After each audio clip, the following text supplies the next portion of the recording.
My name is Chase Oliver, and I want to remind people I'm a member of the Libertarian Party, and the reason why I say that is because it's once again need to be reminded that this is not a left versus right issue. This is a right versus wrong issue when we talk about Cop City. What you have done is you have betrayed the trust of your constituents. You lied to us when you told this was only going to be $31 million. It's now costing twice that, and even if it were costing half that, it would be a waste of taxpayer money. We already have facilities to train our police, and it would be far less expensive if you just wanted to retrofit that instead of clear-cutting forests to create this facility. If you really cared about fiscal responsibility and using the people's taxpayer money wisely, you would not be buying back $36 million worth of land that you gave away for practically nothing. So I'm here to talk about not just the injustice that Cop City brings, but what militarization of police brings to us. I was in the streets in summer of 2020, when we were peacefully protesting the murder of George Floyd, the murder of Breonna Taylor and others, and it was the Atlanta police who decided to bring the tanks rolling down the street and who decided to call in the National Guard. It was y'all who corralled us. It was y'all who were pepper spraying and tear gassing us. It was the police who were pulling people out of their cars and arresting them for no reason other than the fact they were lost on the night of the protest. And so what does the police get in reward for that? $67 million of taxpayer money to fund your facility? That's ridiculous. I don't think it's right to be giving you $1 until you restore trust with the people. And the way you do that is pretty simple. You do that by by ending qualified immunity for the Atlanta City Police so that we can get our day in court when we're done wrong. You do that by requiring your officers to hold liability insurance. So when they do wrong, it doesn't come out of the taxpayer's pocket from other services. It comes out of the pockets of the police officers who have to pay for those insurance policies. If you want to hold police accountable, there's a lot of ways to do it. But clear-cutting forests so that you can build this facility is a spit in the face of the people who have been out here speaking against it for months and months on end. Take a poll, read the room, listen to the people, and you will see that they don't want this. I also want to speak out against the slander that we are all out-of-towners.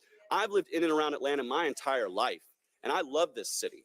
I love the things that it represents because I love the people of this city, not its government. That's absolutely true. But when you say that we're out-of-towners, that's a lie. Because the truth is the people who are out-of-towners are the corporate donors who are backing the Atlanta Police Foundation. They don't live on Peachtree Street, they live on Wall Street. They don't care about the people, they care about the almighty dollar.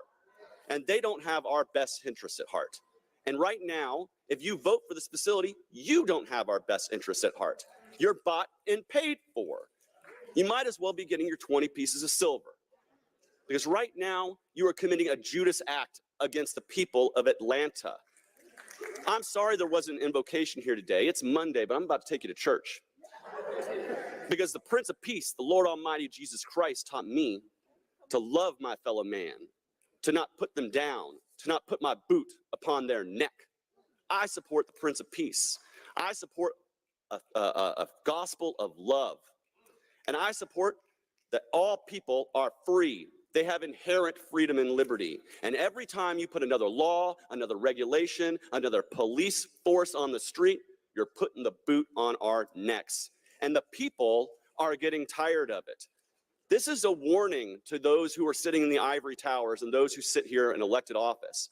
You are making peaceful revolution impossible.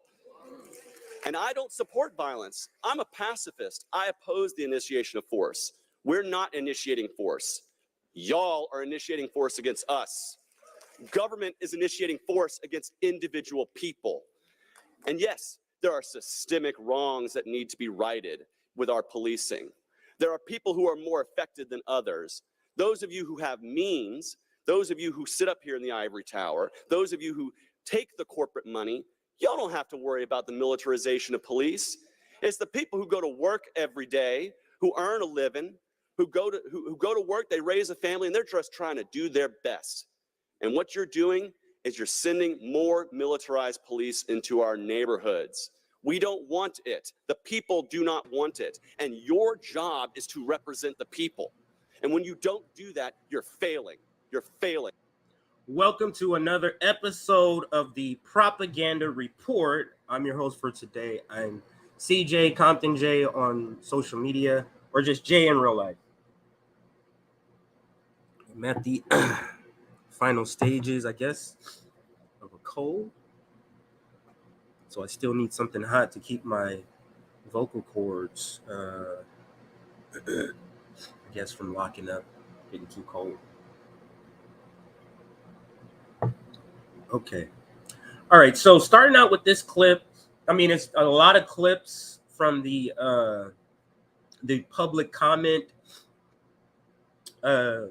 portion of this stream, because Cop City kind of has two different segments where we're talking about just the public comments, the public outcry, what democracy's supposed to look like at the result of what we saw, 15 hours of public comment, is supposed to be the city voting against this.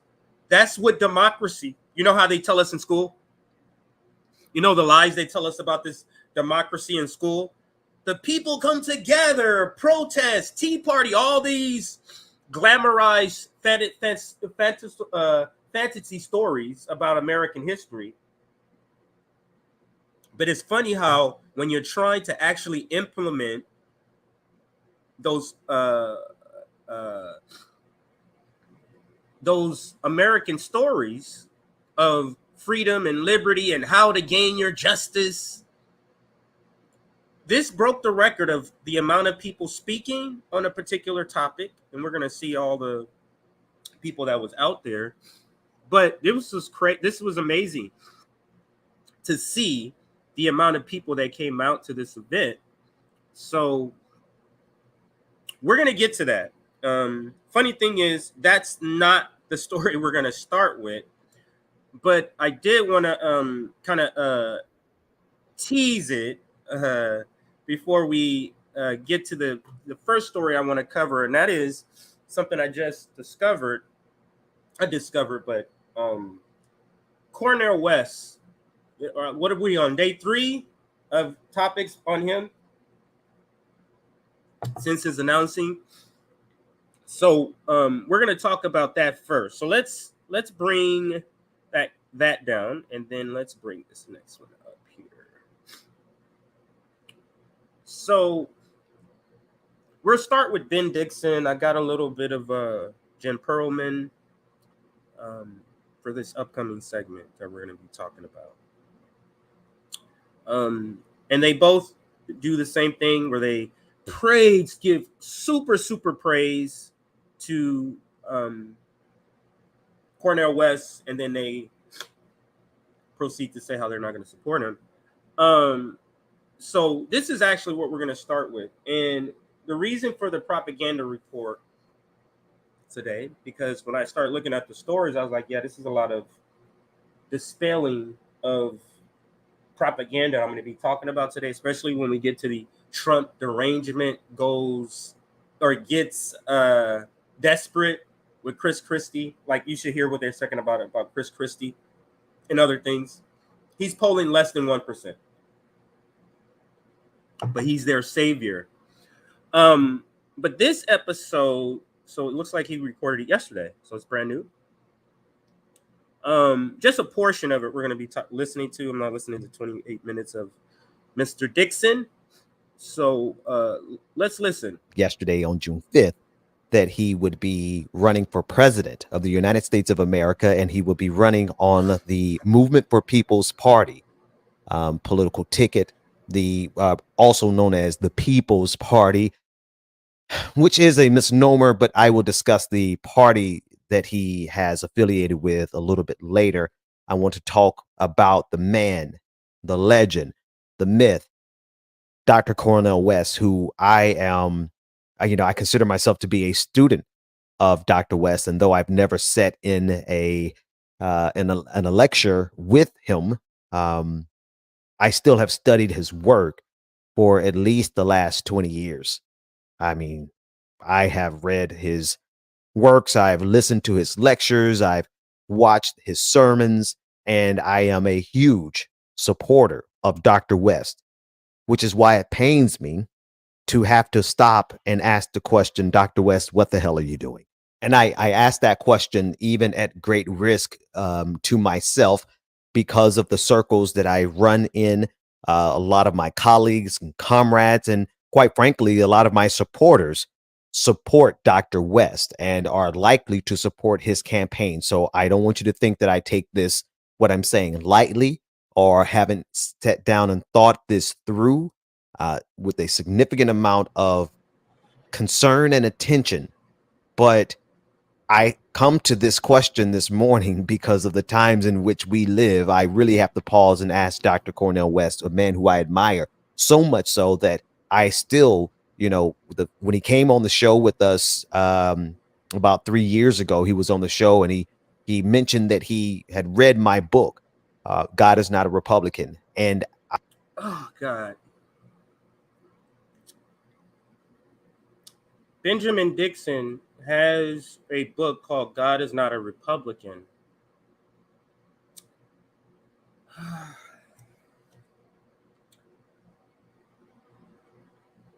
I'm trying to think of another title of a book that would clearly indicate coonery besides that.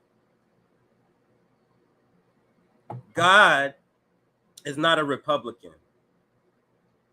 Is that to assume that God is a Democrat, or it could be?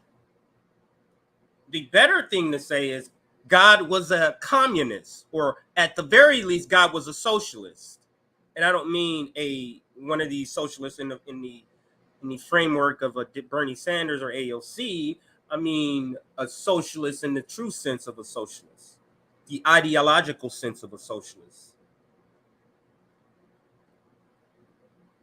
But that is a book written purely for red blue game, and that's where these black aspiring capitalists want to be. They want to be the face, because right now we're in a very heightened sense of we need to have diversity, meaning not diversity of thought, of educational background, of economic background, not diversity in that way. Very hollow diversity. And these black aspiring capitalists want to be those faces, want to be the Al Sharptons, selling out the people while being the face of helping the people. Coonery. So when I was listening to this and I heard this book name, and some of you probably already heard this, I don't know, this might be a year old as far as this book, but I heard that, I was like, oh God, that's terrible. That's terrible. But let's continue. honestly, I'm still flattered to this day. So I want people to understand my objection to Dr. Cornel West is not on substance of his character. And it's certainly, I'm sure it won't be on. So he want to make it clear, because Dr. West read his book, this is not a critique of his character. So if he didn't read your book, is that the implication? Or are you just throwing that in there as self-praise? Because that had no use with this story. It didn't even fit in. I don't know why you said it, but there we go.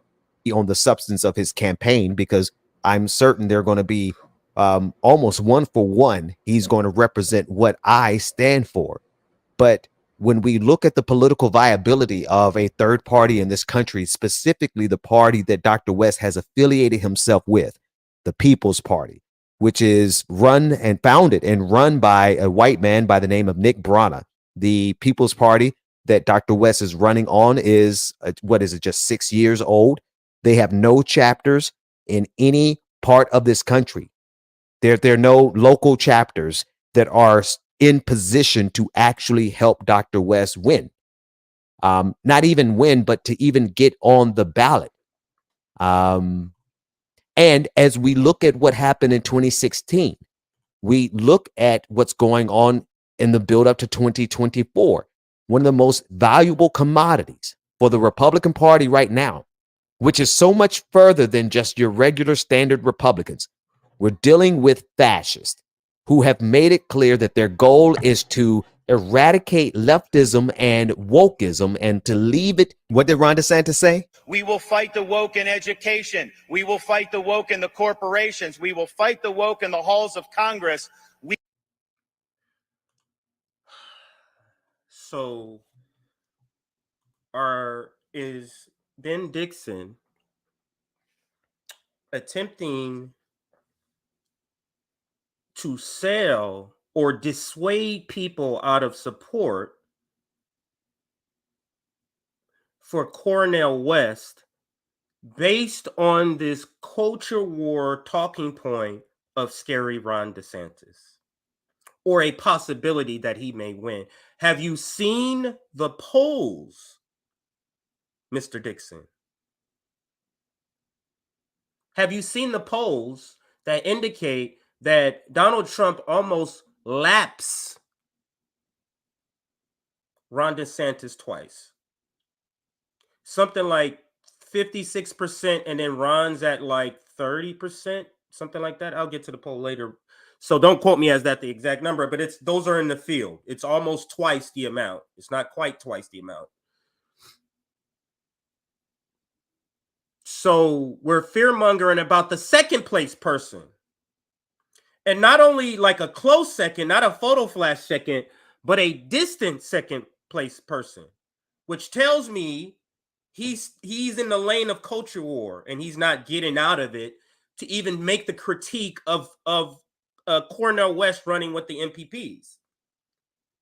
He's not willing to come out of that shell in the same way that a Joyanne Reed, if you watch her show, she never comes out of her culture war lens. Every episode is through that. And this is, I guess he's one of those. I hadn't heard him in a long time, probably over a year. No, was it a year? Or just about a year was the last time I covered a one from him, and I think it was No Minky Kuntz. It was him and her that was on the episode. So, but let's listen. We will never, ever surrender to the woke mob. We will make woke ideology, leave it to the dustbin of history. It's gone. That's the exact reason why Ron DeSantis is not going to win the nomination.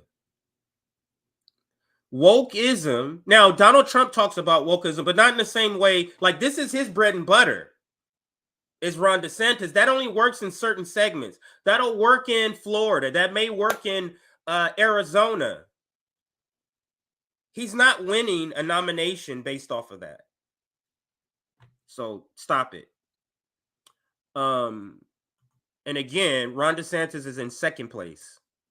That's what we're fighting against in 2024. And that's just the tip of the iceberg. Ron DeSantis and his war on all things black, on all things. This is the same thing as Russiagate. He's selling fear. Like, wait, guys. Yeah, no, he like Dr. West is great under regular circumstances.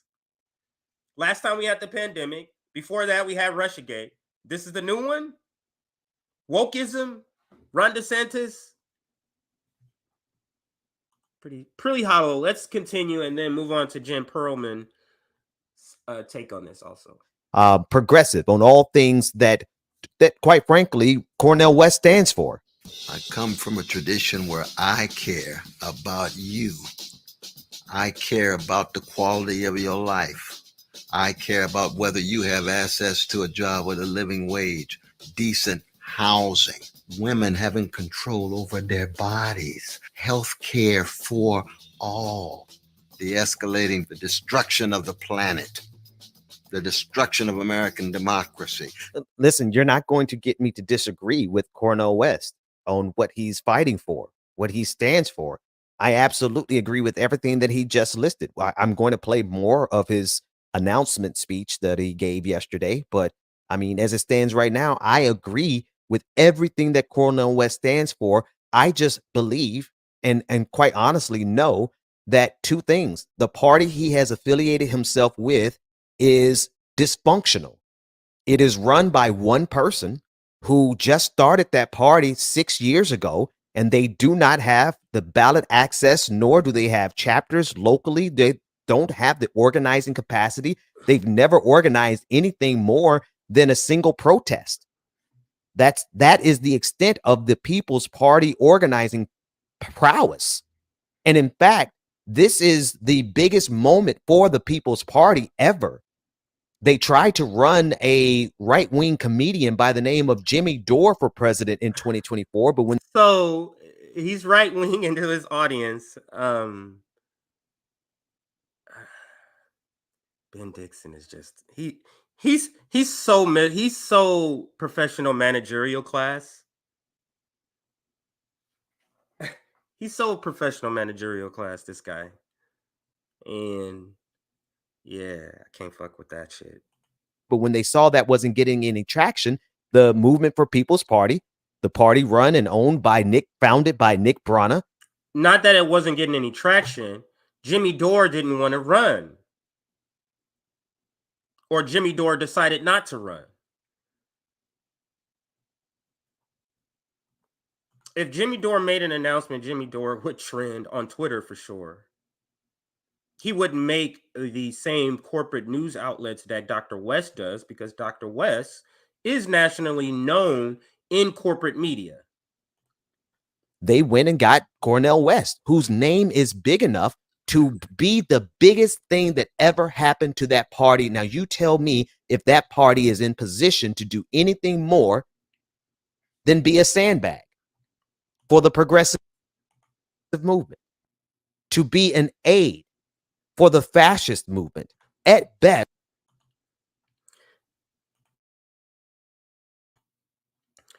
With this logic, Mr. Dixon, and any professional class person with this logic, Crystal Ball has the same sort of logic. How can a third party ever be built up? With their logic, a third party can only be established and be viable overnight. Like literally 1 year, people are voting Democrats and Republican. The very next year, this third party emerges where everybody goes. That's the only way, a mass exit within a 12-month period. It can't be slowly built up, because otherwise we're siphoning votes. This is essentially the argument that he's getting to. So I give him credit, or was going to give him credit for it, because his one of his main critiques thus far in this stream is that this is strategically. If you're just talking strategically, I agree with Ben Dixon right here, and I said the same thing. Just forget Nick Brana, forget all the financial corruption of the People Party under Nick Brana. Just strategically, why would you pick a party that's on at best 3 ballots out of 50 ballots? I'm thinking 3 states out of 50 states. 47 states, they're not on the ballot. Why would you do that? So strategically, that is a fair point, and isn't a point that I made myself. But this point that somehow we're aiding fascists, that shit doesn't work no more, man. You used it with the pandemic. You use it with Trump. You get what I'm saying? Like, there's no other scarier person they can sell us other than Trump. You see how this tactic is not going to be as effective as before, because you said that about Trump. We went through a term with Trump, and we went through a term with Biden, and now we're going like, I don't know what the fuck you're talking about. You can't sell this anymore. Or you're not going to have the same people buying the same tickets, the number of tickets on this talking point that Ben is trying to sell right here. Didn't want to play all of his episodes, so let's just play that part, and then let's get to the next section, the next part in this, the next video in this section. And that is, now my daughter's watching TV too. Which one was I just about to play? Oh, it could be on Jim Perlman, that's the one. My bad, everybody. Then that's all the way down here.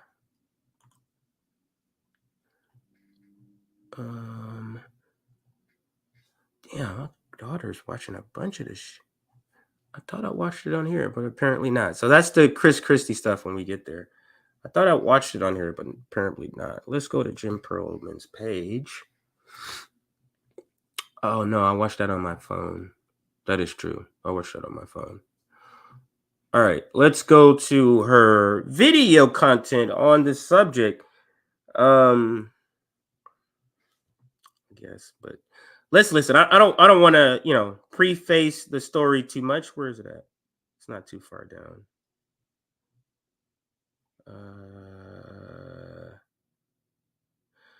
Oh wow. Ice Cube to the black community, leave the Democratic Party. Wow, I need to listen to that one right there. Okay, we may have to insert that in here.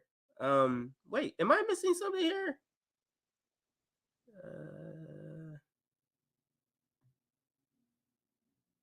What am I missing here in Cornell West?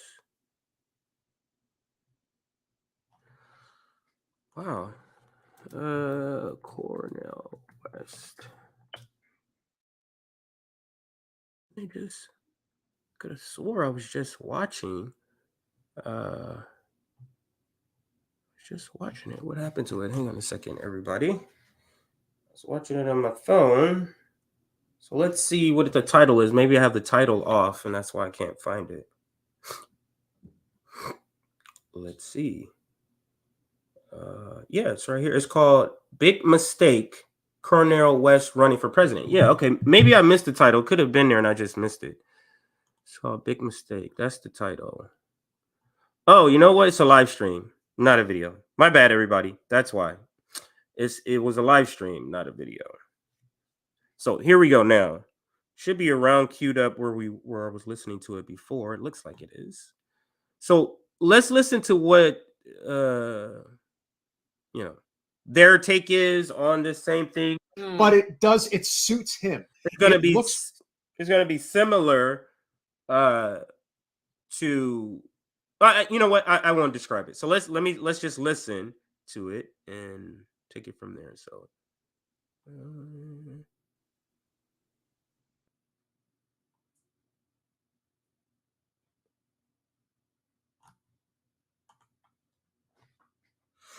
and I don't know what kind of ballot access the Forward Party really has yet. I don't know. Fair. Man, this is pretty terrible. I know who listens to for a brief moment. It was bad. Couldn't actually keep it together. No, it was really embarrassing. But he is a great man. He is a great scholar, and he is extremely much like Nina. I love him. Yeah, much like Nina Turner. And whenever you hear them speak, you really do get taken to church in a way that is extremely powerful, and it's through love and powerful. Yeah, he's all connection. about that. He's all about that. And Yeah. I have nothing but love and respect for, like, this is not, I'm like, the whole thing bothers me. And that's why when we talk about the left really can't get out of its own way, you're seeing that firsthand right now, because there are many reasons why Dr. West would actually be, Jordan Chariton of Status Quo is a good friend. And he has said time and again that there is a real opening right now for a true left populist to run for president, even if it was to be done outside of the two-party system, because the people who are running in the Democratic Party right now are not the answer. However, somebody like Dr. West absolutely does embody that MLK Malcolm spirit that is needed. Could be the answer. Right now. So could be the answer. How he ever came to the conclusion. It so feels like they want to say they want him to run with the Democratic Party. That's what it feels like to me when I was watching this. It's like on the tip of their tongue that they want to say, run a Democratic Party. So I'm going to rewind it just a little bit. Tell me if you pick up on that same sort of vibe that I get. It was of great inspiration to both of us. I actually didn't have the pleasure of meeting Dr. Cornell West when he was in Miami 3 years ago, but Jen did for a brief moment. And it was bad. Couldn't actually keep it together. No, it was really embarrassing.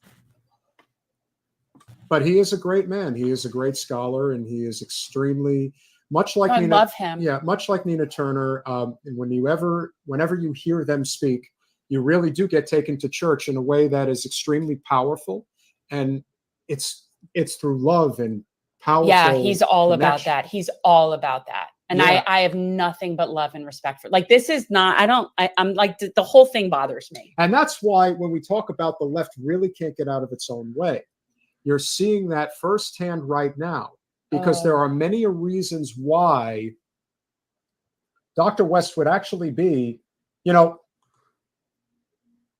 see how he's stopping short?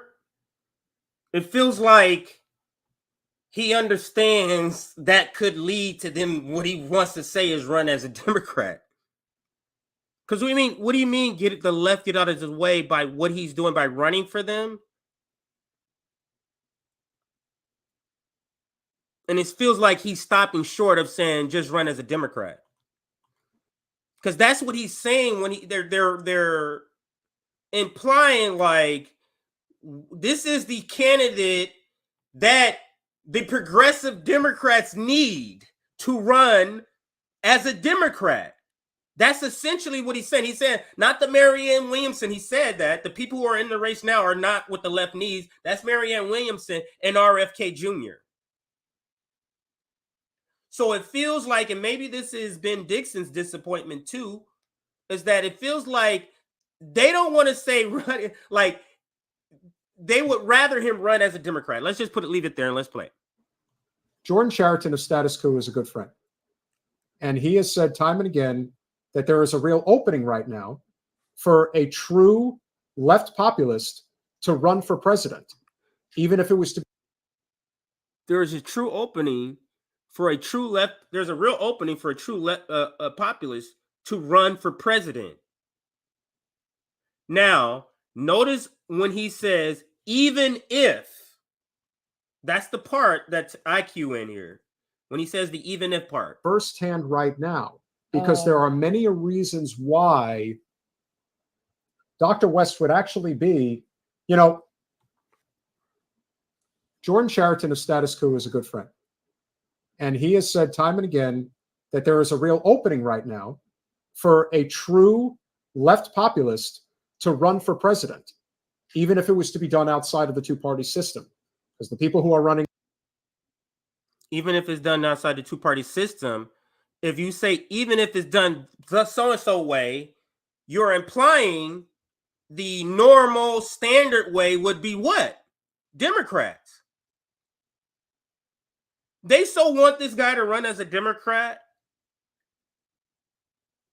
Like, real radicals are disappointed he's not running a real third party, like that independent or like a Ross Perot did, or Green Party that has ballot access. I think in this video they mentioned like 38 states.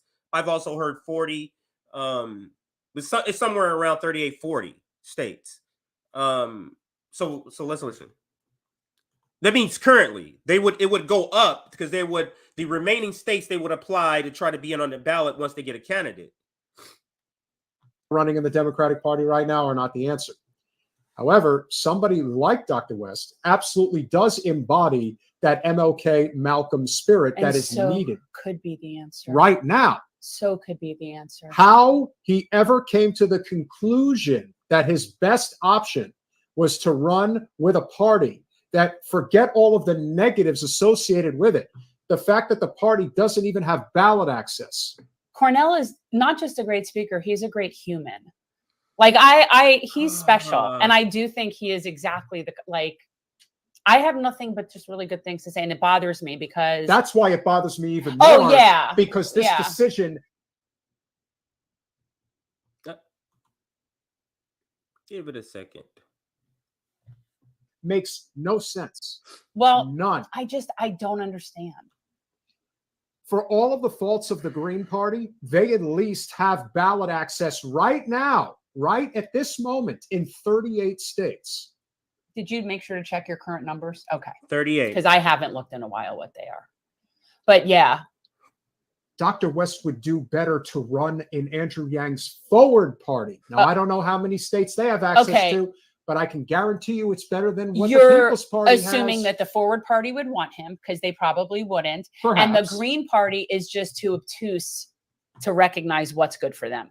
So that's the problem with those. And I don't know what kind of ballot access. So what other Republican place are Party you has talking yet. about? I don't know. You just now, of X'd course, out we're not gonna everybody else recommend but the running in No Democratic. Labels Party. That is the Of course you're corporate not. third rail Where are you party getting to? that is trying to recruit Joe Manchin to run for Where are you president. getting to then? But we're still convinced that this could actually happen. At this point, I got to tell you, nothing would surprise me. Nothing would surprise me either.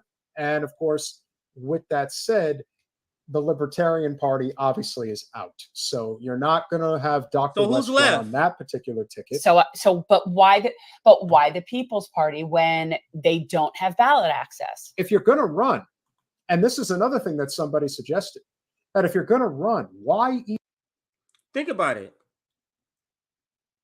What party haven't they called out and says X a yay or nay? Green Party. We already talking about how MPP, Libertarian Party, and I can't remember if he said something else. No for the Libertarian Party. Green Party has problem. Then who's left? Who's left? Liberals.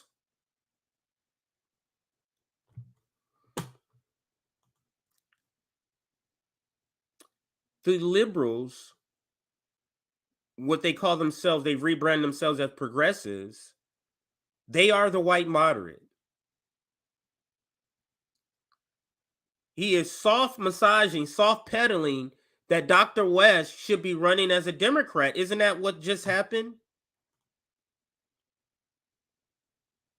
These are the people, the faces of the problem of why the left can't gain traction to exit these capitalist parties.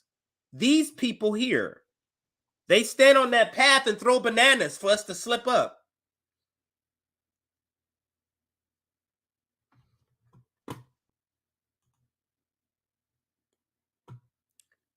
Why aren't all of you, the Ben Dixons, these people and all the liberals, why aren't y'all all corralling them to say, hey, run green, draft them Green Party? Why aren't you saying that? You love him. You believe in all the stuff he's saying. So why wouldn't you push him to do that? Even run under the label of the People's Party when you could just run as an independent and just figure out how you're going to get that ballot access? I don't know. Which I do think requires a lot of money and a lot of signatures. And maybe that's what, maybe they offered him an option to be able to get that. I don't know. Yes. And here's the thing, Sable. I don't even want to mention his name. No. But the person who's running the operation, please. Eventually, where there is so much smoke, there is inevitably fire. Can't ignore that. You're just saying it's Nick Brana. It's not 2, 3, or 4. It's many. And do not forget that a person who has spent a lot of time, effort, and money propping up this party is Jimmy Dore. And Dr. West really likes Jimmy. Now, maybe there's a relationship circumstance here where he feels obligated to do this because Jimmy says he's committed to donating hundreds of thousands of dollars to see this through. I don't see that. I don't see Cornell. I don't see that. Left, we know what is. This show is where he provides all the detailed content, and then she just comes in and go, yeah, like has a little. She has she gives the emotion. He gives the detail, and then he goes emotion. Meh, you know what I'm saying? That's what this whole dynamic is about. That's how they run their show. That's what it seems like it's been about so far. So let's go to the next thing. I wanted to show Dr. West to close out this segment. I wanted to show Dr. West on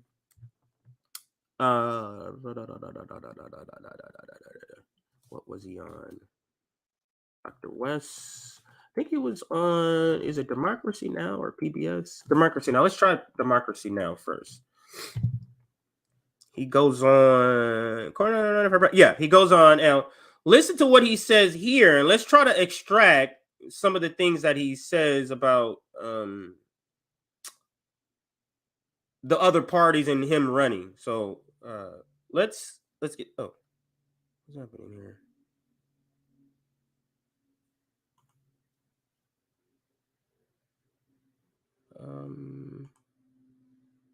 We're talking about affirming.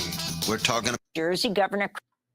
Okay. This is Democracy Now!, democracynow.org, the War and Peace Report. I'm Amy Goodman. Well, the 2024 presidential race is becoming more crowded. Former New Jersey Governor Chris Christie and former Vice President Mike Pence have both joined the Republican race. Meanwhile, the philosophy professor and civil rights activist Cornel West has announced he's running for president as a candidate with the People's Party.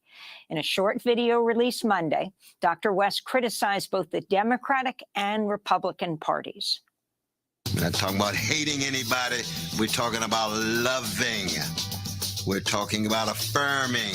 We're talking about empowering those who have been pushed to the margins. Because neither political party wants to tell the truth about Wall Street, about Ukraine, about the Pentagon, about big tech. West's announcement surprised many political observers. In 2008, he endorsed Barack Obama, but later became a vocal critic of the Obama-Biden administration. In 2016 and 2020, he backed Bernie Sanders in the Democratic primaries. Cornel West is now running as a member of the People's Party, which was founded by a former staffer of Sanders after the 2016 election as an alternative to the two-party system. This will be the first time the party has fielded a candidate for president. According to the New Republic, the People's Party has ballot access in barely a handful of states.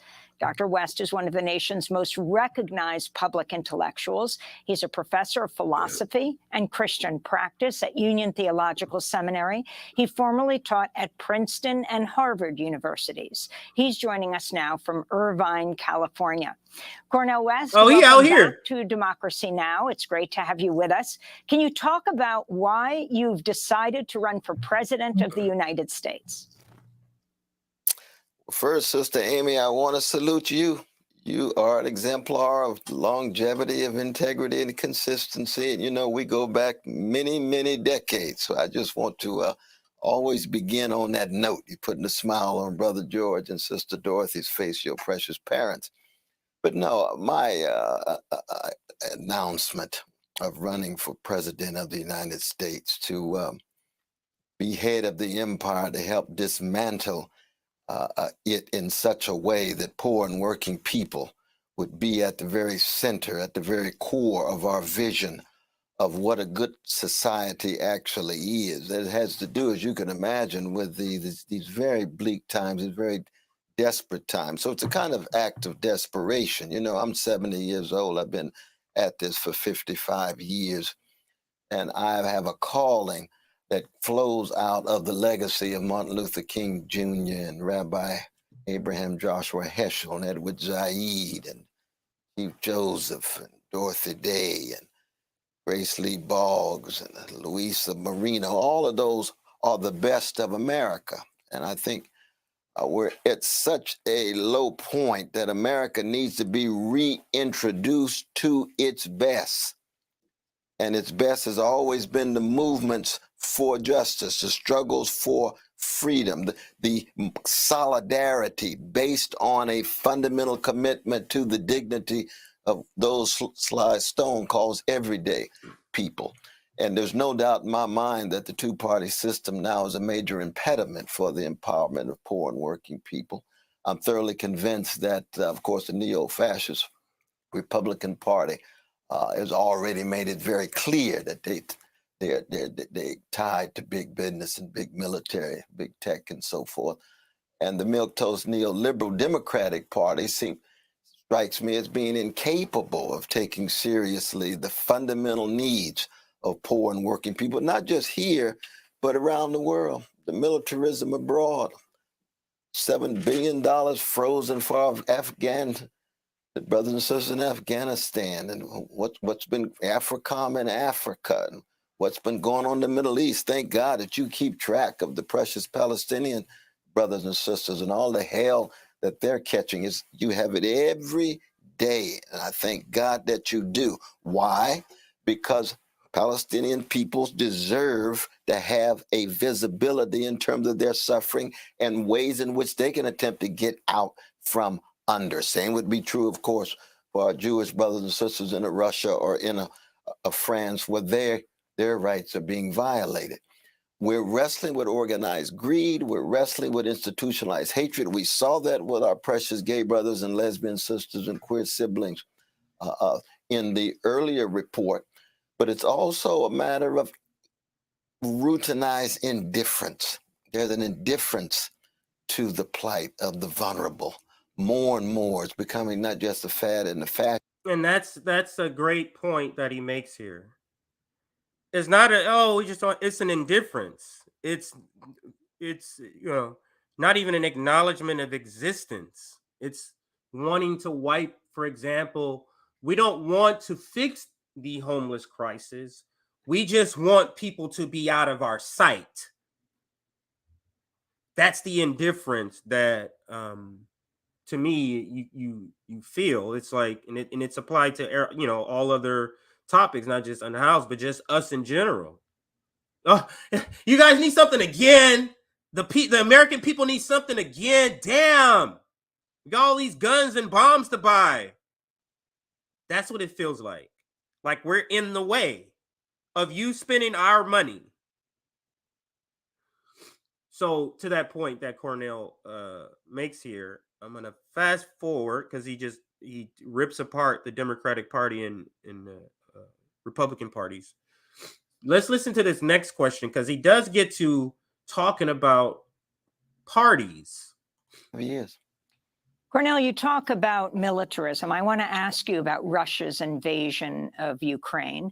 In March of last year, you told the New Yorker, we must try to stop the war, recognizing that the American empire has little or no moral authority when it comes to violation of international law and the overthrow of national sovereignty, as in Latin America, the Middle East, and Asia. You've also called Putin, you've been severely critical of President Putin for the invasion. Talk about your views on what happened, what is happening, and how the war needs to end. Well, one, I think you have the clash of two empires. The Russian Empire is a deeply wounded empire. It's had its territory cut back. Of course, its economy is shrinking. And then you've got the American Empire, which is the most powerful empire in the history of the world. In fact, it's the 68th empire out of the 70, going back to the beginning of the human species. And so on the one hand, you have the promise of the American Empire to the elites in the Russian Empire: we will not move an inch. And within decades, 14 of the satellite countries of the Soviet Union, the former Soviet Union, are part of NATO. There's missiles right on the borders and boundaries of the Russian Empire. Now, we know empires behave like empires. I mean, if there's missiles in... What strikes me as I'm listening to Dr. Cornell West is that the person who has the best critique of the empire, the best analysis, and who can express it the best is the one who's saying, I'm going to rub two sticks together to win this presidency. And that's what he's doing by picking the People's Party. That is so frustrating to finally get a candidate like him and to pick this god-awful party.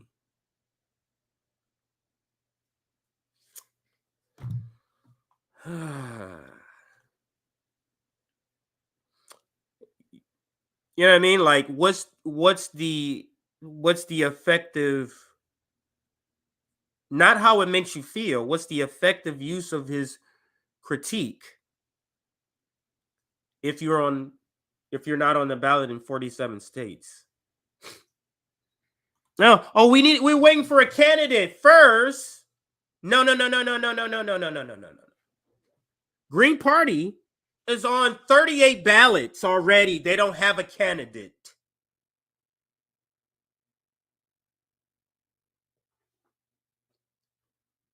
So miss me with that.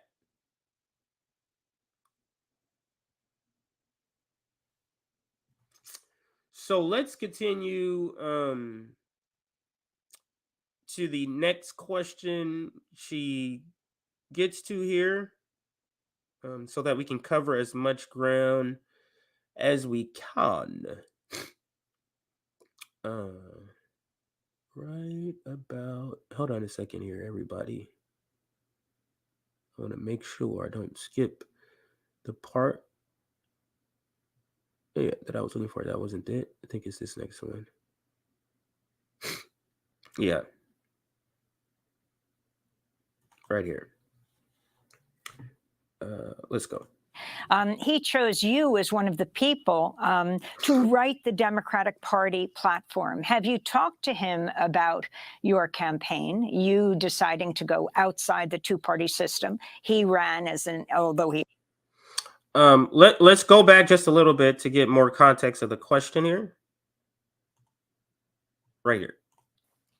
Cornell, you were a surrogate for Bernie Sanders. In fact, in 2016, he chose you as one of the people to write the Democratic Party platform. Have you talked to him about your campaign, you deciding to go outside the two-party system? He ran as an, although he is an independent and a socialist, he ran inside the Democratic Party. And has he given you advice? No, I haven't talked to Bernie recently. We just did a wonderful event based on his wonderful book with Brother John Nichols there in Brooklyn Academy of Music. We had a wonderful time, Sister Jane and my beloved wife, Anahita. We had a wonderful time with him. And Bernie will always be my brother. I've got a forever love for that brother. We just have disagreements. I don't think he would be surprised, though, because I of course, supported the Greens. Sister Jill Stein, after I supported him, just like I'd gone back to the great Ralph Nader. And a lot of people try to view those two as spoilers. They're not spoilers at all. You had mediocre neoliberal candidates who could not galvanize the public, so you don't blame it on the weaker parties. And we will never actually be able to deal with the escalating fascism in America with milquetoast neoliberalism. You just end up with caretaker government. You end up with postponing the collapse of democracy, as my dear brother Jeff Stout says. Well, you have to get at the roots of fascism, which means I'm going to Trump country, Sister Amy. I'm going to talk to those white brothers and talk to those white sisters and say, quit scapegoating the most vulnerable. Let us confront the most powerful. I don't have a minute for any kind of xenophobia, but at the same time, I know you're catching hell. I know many of you have been... You hear that? You hear what he just said there? Which makes it, I almost want to cry that he's running with the MPP. See if you catch what he says here. See if you catch what he says. Scapegoating the most vulnerable. Let us confront the most... Oops. Now, listen to his approach of how he would talk to the white working class versus what the boutique left, NATO left does to talk to the white working class. Just call them racist. Listen to what he would do. I'm going to talk to those white brothers and talk to those white sisters and say, quit scapegoating the most vulnerable. Let us confront the most powerful. I don't have a minute for any kind of xenophobia, but at the same time, I know you're catching hell.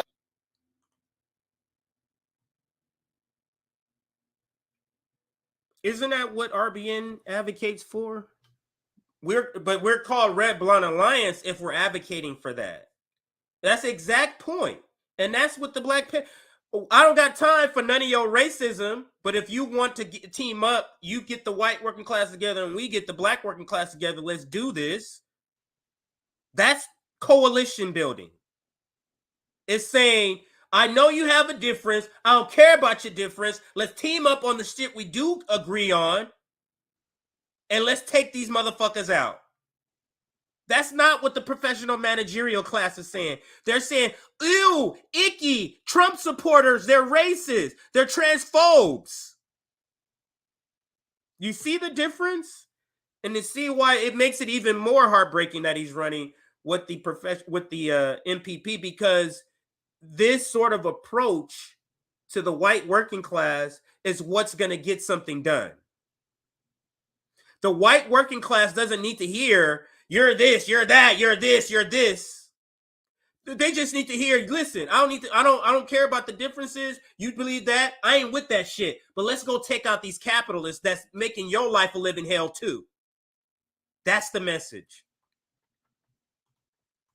Hell, I know many of you have been losers in corporate globalization. You've been pushed against the wall by big monopolies and oligopolies. You have difficulty trying to engage in any kind of unionization. You have to transform and transpose and filter your fears through different means rather than following a neo-fascist Pied Piper. We got to be able to speak to these folk directly and as fellow citizens, and I plan to do that. Now, of course, you can exit if you don't like the conversation about MPP. I will always have a focus on MPP until Nick Braun is gone. But if you don't like the conversation about it, you're more than welcome. You're actually encouraged to exit stage left. Of course, I come out of the black tradition.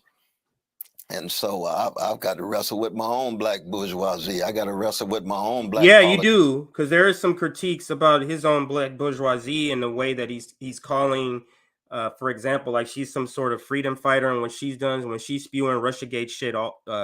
Also, when he's calling people like what do you say, John Frump or somebody he worked with, when he was mentioning Bernie Sanders, like these people aren't good people, and he's coming from a Christian background like my mom, so he's trying to see the good in everybody. That's him, and it's not me. But we need to be able to call a spade a spade. We need to be able to call what it is. Politicians who reinforce the neoliberal hegemony in the black community. And I got to do it lovingly, but I'm going to do it in a very direct way that they in many ways have given up on the legacy of Martin Luther King Jr. They've become intoxicated too often with the felicities of. So what I recommend, I'm going to stop here so we can get to the other topics. We should start a movement to push, to draft, I don't even know what it's called, to draft Cornel West away from MPP. That's what we need to start. Somebody make some graphics, make some memes. We need to get the word out to Cornel West, and Sabby's going to be talking, and he's going to be coming on RBN too soon, I think next week. So he'll be making the rounds. We'll be having him on as soon as we can get him. I know he's going to be on the Sabby show. It's not tonight. Yeah, tomorrow. Yeah, tomorrow. And then we'll be having him on RBN on the flagship because Sabby's her channel is also part of the RBN network. But on the flagship, the main channel, this channel, not sure of the date yet. So stay tuned for that. Maybe that's something we can. But this is what I think we should be doing. In the same way that they tried to draft Jesse Ventura back a while back. Who was the other one? I think there was a draft Tulsi too. I remember the draft Jesse Ventura. There needs to be not really a draft. I don't even know what you call it because he's already running. There just needs to be a change. And to me, if he's running MPP, if you're going to take on the task of building this party, there needs to be a movement to get Nick Brana out of leadership and his father. So there needs to be a push to get Nick Brana out of leadership and his father if you're going to stay in the MPP, or there needs to be a movement to get him into the Green Party nominating process or independent or run as an independent. Now, I have no fears that if he ran in the Green Party nomination process, he would win. I have zero fears in that. For those that may say, well, he has to go through the process of voting. Please, please, please stop. So it'll be like, you wouldn't think Bernie Sanders is going to win. Really? Really? You don't think Bernie Sanders would win the primary? Like, stop in the Green Party. So just stop. So I mean, I didn't want to play too much of it to decipher more about what he talks about the Green Party, but I did catch wind that in this interview he does talk about wanting to or willing to and openness to with working with the Green Party. So maybe we can get a Jill Stein, Dr. Jill Stein, or Ajamu Baraka, if you can reach out to him, to Cornel West. You know, I'm trying to think of people that is at his same stature in the public space that he would take great listen to. I think a Jamu Baraka and a Margaret Kimberly would be that sort of voice for him. All right, so let's move to the next story. We kind of jumped into that. No shout outs to what was I going to say? No announcements is what I meant to say. So let's do that now. Let's go through some announcements and then get to the next story. Here's our Substack. Make sure you join our Substack so you get notifications when we go live. And let me see here. We got Rumble. What's up, everybody on Rumble watching? What's up, everybody on Twitter? Everybody on Rockfin and Twitch. We are now streaming. We used to only stream to 3 platforms at a time. I think we're doing 6 now. So welcome to everybody who's watching. The next thing is, if you're on YouTube, we do have memberships for those that are interested. Here is our website, revolutionaryblackout.com. This is where you can go and check out some of our, actually I can bring it up in the screen. You can check out our website, strategize nationally and organize locally. That's sort of our mantra, our story, some pictures, what we believe on in our latest clip. So that is our latest clip that was dropped earlier today. You can also check out some chapter information along with some of the goals. And now these are the goals combined. If you combine everything among all the 5 chapters, this is the list of the things. This doesn't mean every chapter will be doing each of these. And then, of course, it goes into the chapter Boston with Sabby, Orlando with JB, and then Detroit, KC, and Long Beach. So you see all of that. You can see all of this on the website if you are interested. Make sure you check that out. And the next thing, other announcement I haven't forgot to do is, actually, let's go through the graphic. So the 2 main stories are Trump derangement gets desperate. And then we're going to talk now about the Cop City items that, or the Cop City, the Cop City outcry, I should say, public outcry during the public statements part of this. And then we'll also talk about some of the state repression with an article from the Black Agenda Report. So that is the graphic for today. Another thing is we are continue to fundraise for this event here. And do I have my phone around? Oh, yeah, I have it right here. So Skid Row Outreach is Saturday the 17th, so about 10 days from now. Food and clothing. If you want to help, you can email us at outreach@revblacknetwork.com. Today's Wednesday, so Wednesday is typically when I go in and check all the emails. Because we don't have staff, we don't, I'm not able to check the emails and respond every day. So I'm trying to do it once a week in the middle of the week, and that's today. So I'll go in and check out the emails today. But if you're interested, that's our email on the screen. Also, Cash App is Mutual Aid Forever. Our Venmo is Forever Mutual Aid if you want to donate. And I do want to shout out a couple of people who recently donated to that fundraiser I just had up there. Our GoFundMe's at the bottom. That's for our fundraiser to pay our employee. And what was I just about to say? Oh, shout out some of the people that have donated. So let me shout out a couple of people that have donated. David donation. Thank you for your donation. I won't give the amounts because most of these are show private. I'll just give the name. A shout out to Austin Storms, Oh, wow. Candidate Larry Sharp donated some money. Shout out to Larry Sharp. Thank you for the donation. Parker Whittle, Whittle. I think that's how you say it. And Christopher Morrison. Those are the last donations we received. So thank you for those donations. Let me check the other account. And this is for our I'm not logged into the right one, so I can't check that now. This is for our Skid Row outreach. So thank you for everybody that has donated to that fundraiser, or that fundraiser that we're trying to crowdfund to reach out to some of our unhoused comrades on Skid Row. So thank you for that. All right, so now let's get back. Actually, I'll shout out some comments before I get into the story. Biden 71 always showing some love with this super sticker. Thank you for that. And let's see here. Let's see.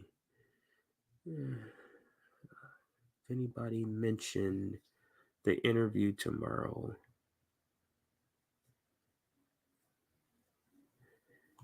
Yeah. Oh, so this is a good question. We stream it on multiple platforms because we don't know what YouTube is going to do. So this is kind of like a backup. It's kind of like a backup. That's why we're streaming on multiple platforms. But it all shows here. So it shows whatever the total amount of people seeing. This is over all the YouTube platforms is what you're seeing. Okay. Over all platforms, I think we're at about 500 people watching. Rome busy doing work. Yeah, he's the one that does the least amount of streaming because he's the one who's already built his infrastructure of being out in the community. Yeah, and he was on yesterday. So thank you for answering those questions about Rome in the audience. And it looks like that's the question that you had. Perfect. All right, let's get to the Cop City story. Where am I on here? I guess I'm here. All right, so let's get to the Cop City stories. And it's kind of broken down into a couple of different sections here. Let's start with the Outcry. And there's a lot of video. Let me see the one I want to start with here. Like, this is a lot of good content talking about this. So let's start with this one here. This is a great one to start with. And organizer. And we, on behalf of myself and the PSL, we say no to Cop City. We say no to police terror. We say no to militarization of the police. And we also say no to capitalism. We are socialists and we are not afraid to explicitly say it. Because we know that capitalism is anti-blackness, capitalism is anti-women, capitalism is anti-working class. And we will dismantle this system once and for all. The Atlanta government has divested so much money, we better says fund people's needs, not the police and not Cop City. Why? Atlanta only has one level 1 trauma hospital in the metro Atlanta area. But you want $60 million to Cop City. Atlanta schools are very segregated. You have all this money going towards a militarized police training facility. The funds should be going towards education. That's where it should be going to. The funds should be going to where women can have safe reproductive rights, where they can go and receive the proper care they need, free child care, free college. Children should not have to worry about when not being able to eat. The working class people should not be worried about when their next meal is. You got the corporate developers coming in, buying up all the property, hoarding up all the land, but yet you don't want to incriminate them. They are the real criminals, not the working class. Not fighting injustice is not terrorism. That's right. And we must make it clear today. Fighting injustice is not terrorism. We demand that you defund the police and fund people's needs. That's one of the more viral ones, and this is a member of the PSL and they put this out too. Oh yeah, it's put out on multiple platforms. Let's listen. So that's a great one. Let's listen to another one. This one right here we'll listen to also. Oops, I hit the wrong part of that. So I meant to hit here to bring up the video. All right, so let's listen to this one on public comments also. First responders that have an image problem. Firefighters, EMTs, nor hero units have an image problem. Firefighters don't respond to fire alarms with flamethrowers and get upset when they're told to use water. There is no war on police. There is no such thing as a blue light. The thin blue line is a tantrum of immature and petulant adult children. If your egos are too fragile to accept the rightful criticism of your tactics, then quit. If you can't do your job without somebody constantly hovering over your shoulder, then say it. We'll hold your timid hands at every step.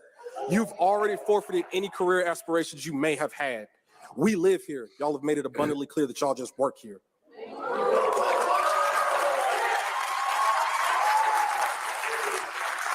If accountability makes you uncomfortable, go somewhere else. Atlanta has no place for you. The police have shown time and time again that the training they've been given isn't interested in de-escalation, conflict resolution, or preservation of life.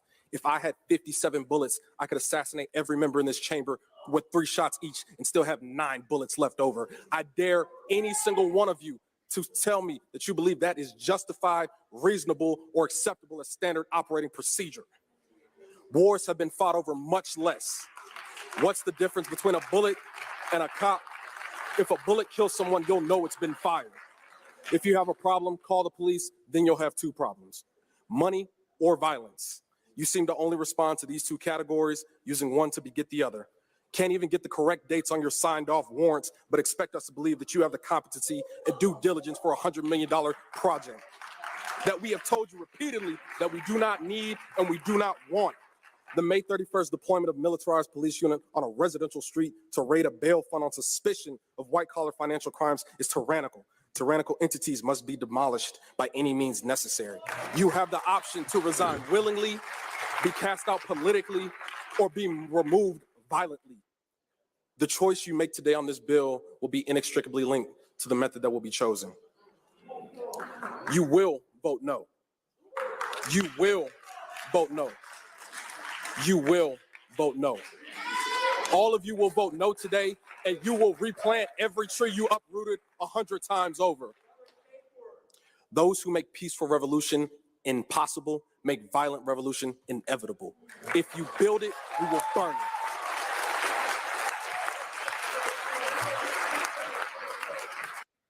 If you build it, we will burn it. Now, now just overall looking at these public comments, 15 hours of public comments, the most ever seen for something like this. How is this not a illustration of how this is not a democracy? Isn't this a clear illustration of how this is not a democracy? When you have 15 hours of public comment and the city what is it called? The city council votes yes, as if all the people came out and didn't say anything. How is that a democracy? We have to wake up. And I'm completely on board with what he says here. If they build it, then we will burn it. Let's listen to this next comment. Another good comment here. And an observation, all of my solutions could fall under categories currently in Atlanta's city budget. I live in Edgewood, and here are all of my sources there cited. Let's analyze the facts critically and without emotion of how we can protect people. Cops deter crime, right? Wrong.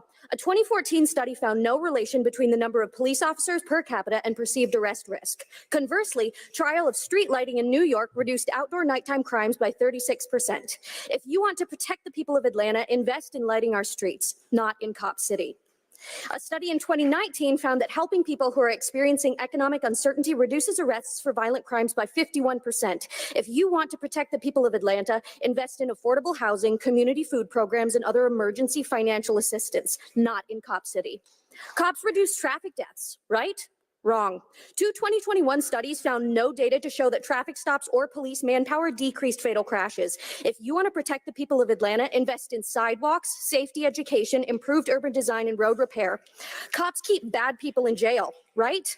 Wrong. Cops keep poor people in jail. According to a 2022 ACLU study, 10% of people incarcerated in Fulton County were held because of inability to pay bail.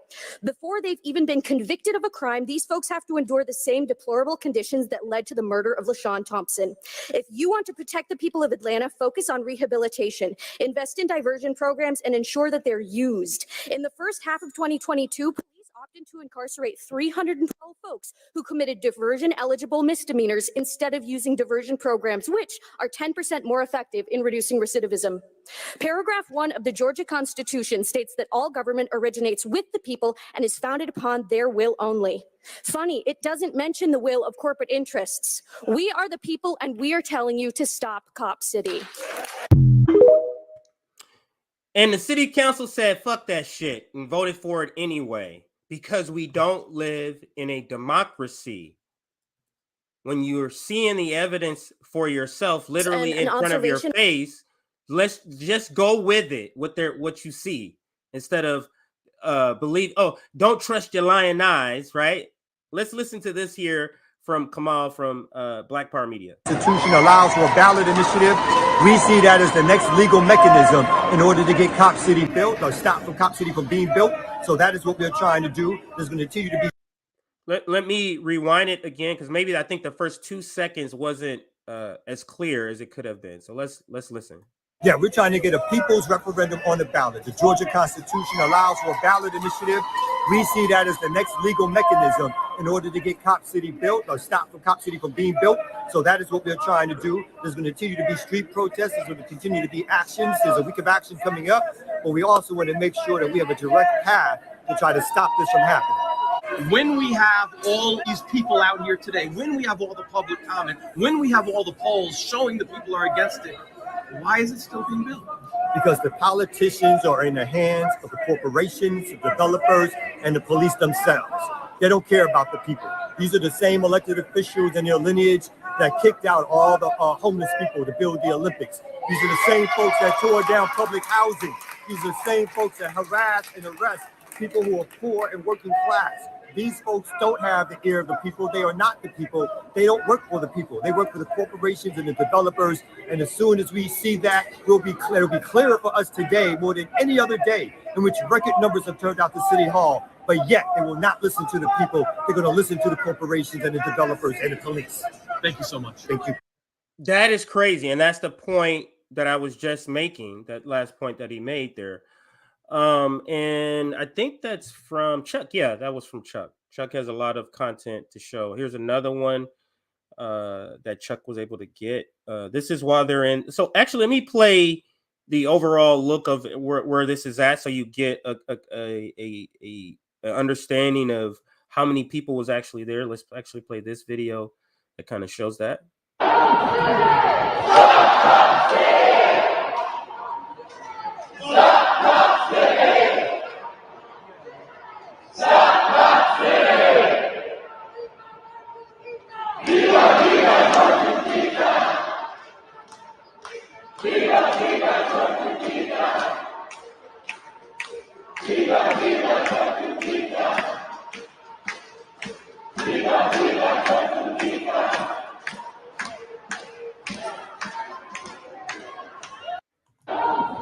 You mean to tell me this is what democracy is supposed to look like?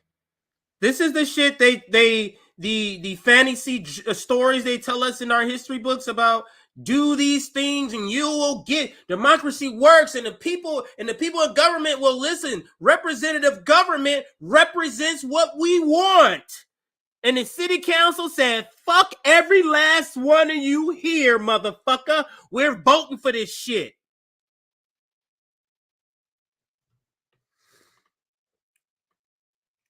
Just amazing. But it is such a clear indication that we do we're not trying to get a live people. in a democracy. A clear indication. Here's another good video that describes just the people out, the outcry, people showing up, the amount of people showing up. So this guy kind of talks about it here. See this huge turnout. We're all here to give public comment at today's city council meeting where they're voting on legislation that would allocate public funds to the Cop City militarized police project. The initial price tag was around $30 million, but as of recently, we've come to know it's about $70 million over the course of, I believe, up to 20 years in lease payments. So we're all out here to use the civic process to voice our dissent and show the city council that Atlanta doesn't want Cop City. I mean, you can see this. Like, this is historic. Like, we're all out here. This is historic. So this is historic. With this kind of response, do you think Cop City will end up being built? Cop City will not be built, but it's not because of the people in there who we're going to talk to. City Council is not going to listen to us. They are not our friends. We know that. We're not stupid. But we're here to use the proper civic process like they tell us to do so that we can say that we did it. If they still vote yes on this legislation today, if it doesn't get put back to committee or voted no, I don't know what's going to happen. But I can assure you Cop City will not be built. Thank you so much. Thank you. They told you. If you make a peaceful revolution, I forget the quote, impossible, you make a violent revolution inevitable. That's essentially what he's saying here without saying explicitly the words. But yeah, let's continue with a couple of more videos. Then we'll get to the I guess it's the where am I? This one. Then we'll get to the article on this. So Cop City Outcry is what we're on still. Oh, here's the other video I wanted to play. Here we go. Instead of our money being invested to help our people. Let me just rewind just to make sure in the first few seconds we didn't miss something important. Lives being stolen from our communities instead of our money being invested to help our people. And so we're here today to make it clear. This is not the will of the people, and if they vote for this, there will be hell to pay. So if it's not the will of the people, we've seen the polls, we've seen the public comments. Why are they moving forward with something that the people don't want? Because politics in Atlanta uses the civil rights movement as a wedge. They pimp the civil rights movement. These leaders on city council and in the mayor's office use quotations by Dr. King and talk about this commitment to civil rights while putting a veil over people's eyes around what they're really doing and how they are standing diametrically opposed to what these civil rights leaders actually stood for. We have pictures of Frederick Douglass up here in City Council, up here at City Hall. We have Harriet Tubman. They were abolitionists. They were abolitionists. How are we honoring these ancestors in this building with these portraits while we invoke policy every day that stands diametrically opposed to what they stood for? Native people are up there on that mural. People who lost their lives because of land acquisition. The same thing that we are doing right now in 2023. And so what it really boils down to is Atlanta is no different from any other place that has elected officials that don't listen to its people. We are choosing to use peaceful methods to reject what the government is trying to oppose upon us. A riot is the language of an unheard people. I would warn us not to continue to unhear what the people of Atlanta are saying, which is stop Cop City. Thank you. Yeah. They're trying to tell you.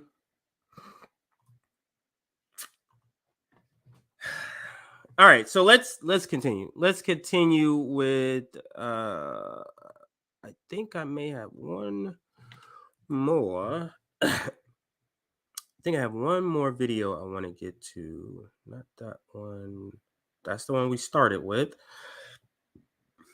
That's the one I just showed. Okay, it's this one. Here we go. And then we'll get to the article here. When you arrived at the Atlanta City Hall to give your public comment, can you talk about the different level of security and protocol to enter the premises that you'd ever experienced before? Just describe the scene for us and then what you said. Most definitely. Well, first, let me start by saying thank you for having us on the show today. And when we entered Atlanta's City Hall, we were met with bomb dogs. We were met with officers donning AR-15s. We had folks in riot gear. We saw a heightened level of security, both in protocol, meaning when we entered into the City Hall, we couldn't even bring in food or water. And people were planning to be there literally all day and all night. And to not even be able to bring in Gatorade, I had to throw my Gatorade out and had to walk out of the City Hall, throw it out, and then come back in. And you know, it took a miracle essentially to be able to even bring pizza in towards the latter portions of the afternoon and into the evening. And we saw law enforcement officers really on every single level of the City Hall in the inside of the atrium. And so I had never seen that kind of activity in which our law enforcement response would essentially, you know, criminalize in some ways what we were trying to do, which was to lift up the voice of the people.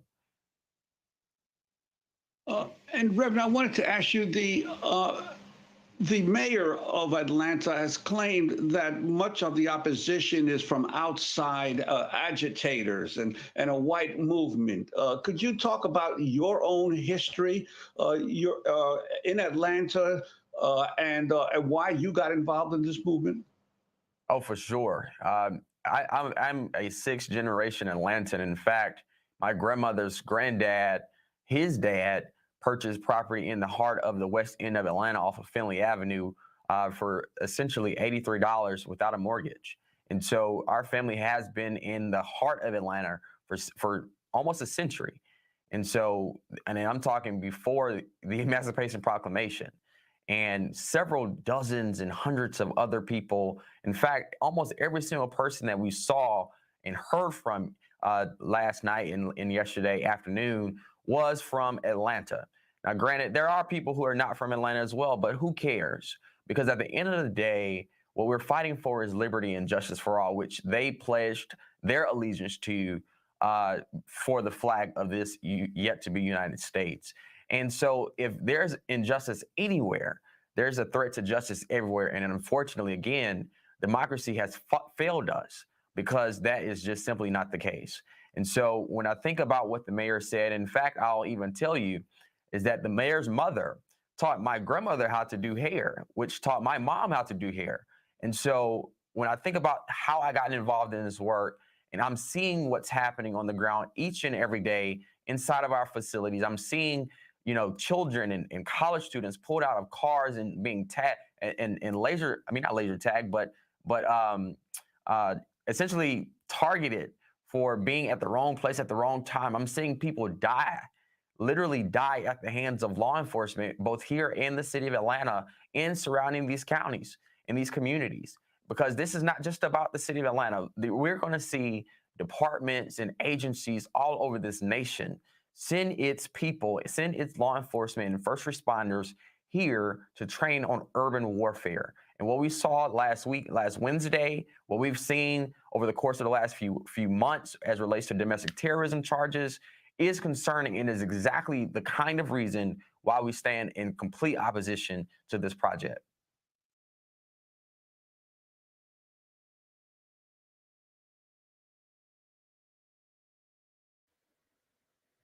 Yeah, I'm gonna pause it here and move to the article in just a second.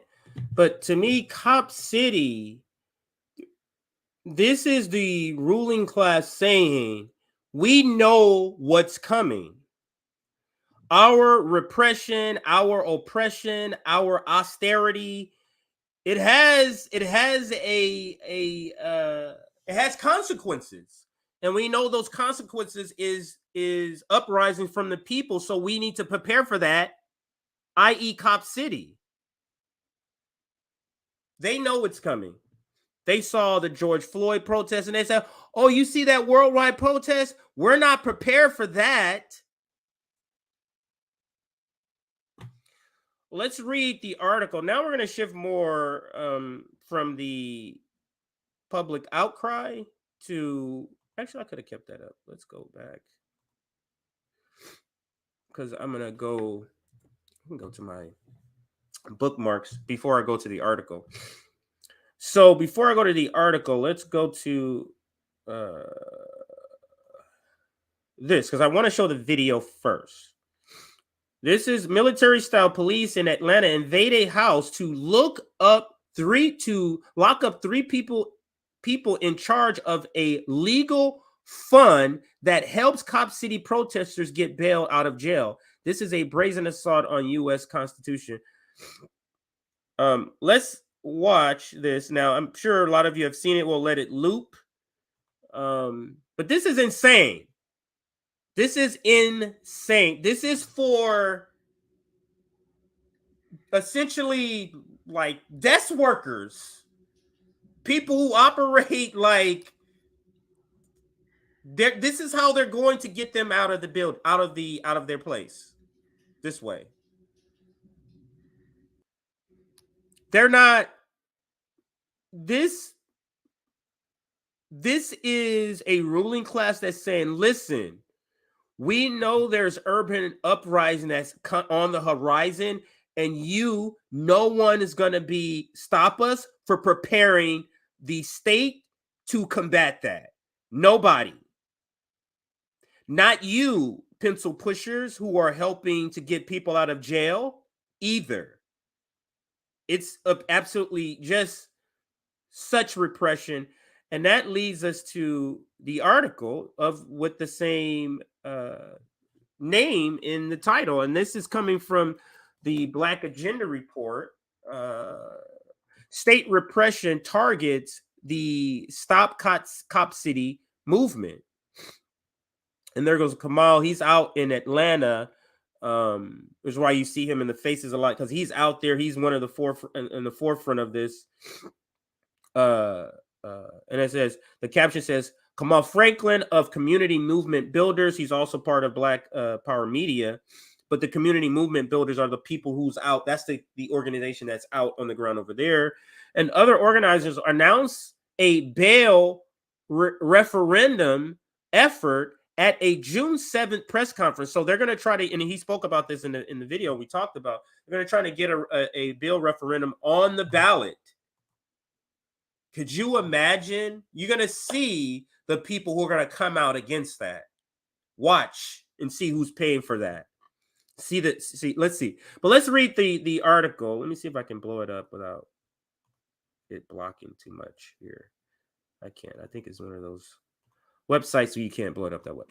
All right, so let's read. Cop City is an effort to in an effort to ensure that state violence will bring the most draconian methods to bear against Black people. State violence is also being used proactively in an effort to end opposition to this creation of Atlanta's white ruling class and their errand boys and girls who are ostensibly control a fake mecca for Black people. She's talking about the Black coons who control this city, who are going along with this. That's how she's describing it.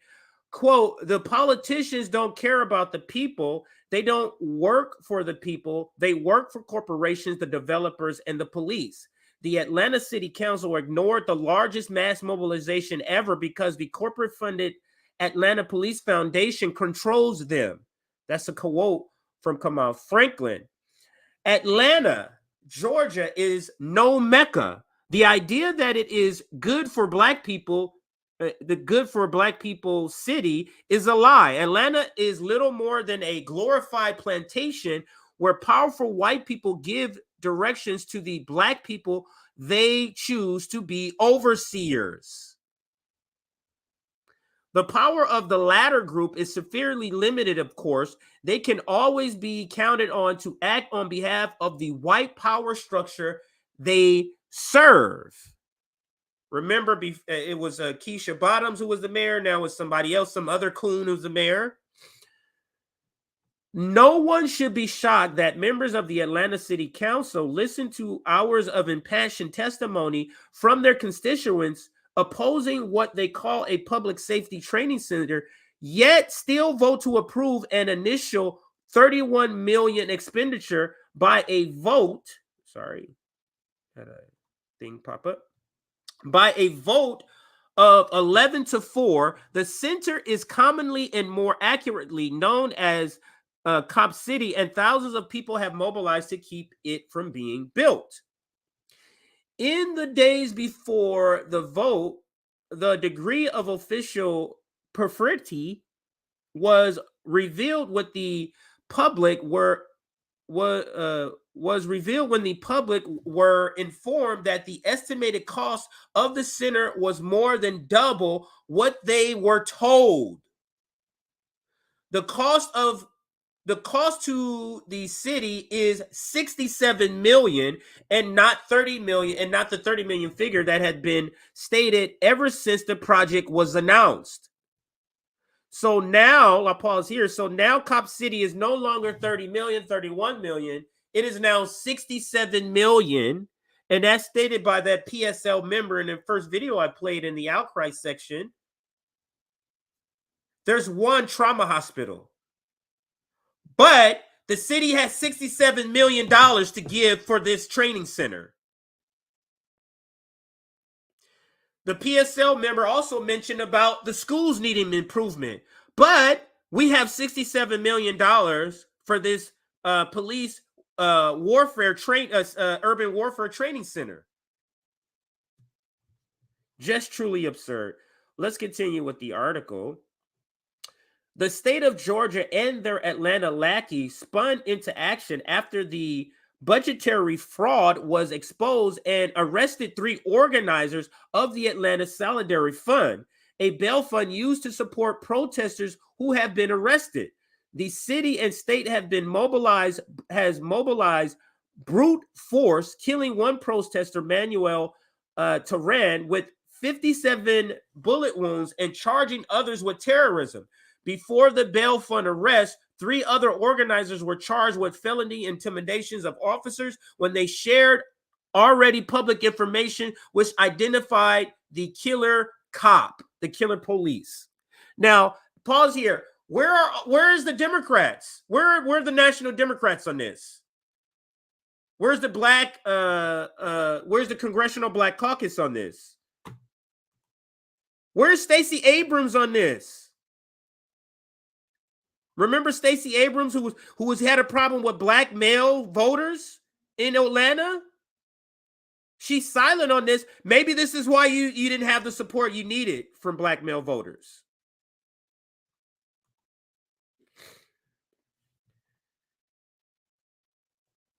Atlanta Solidarity Fund organizers were arrested by a SWAT team and charged with charity fraud and money laundering because they reimbursed themselves for expenses. Judge James Altman released the 3 on a $15 bond each, quote, paying for camping supplies and the like. I don't find it very impressive.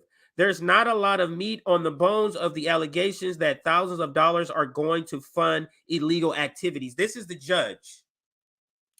But the city of Atlanta and the state of Georgia are not alone in their acts of repression. The federal Department of Homeland Security has also weighed in on calling protesters militants who they say comprise a violent far-left occupation.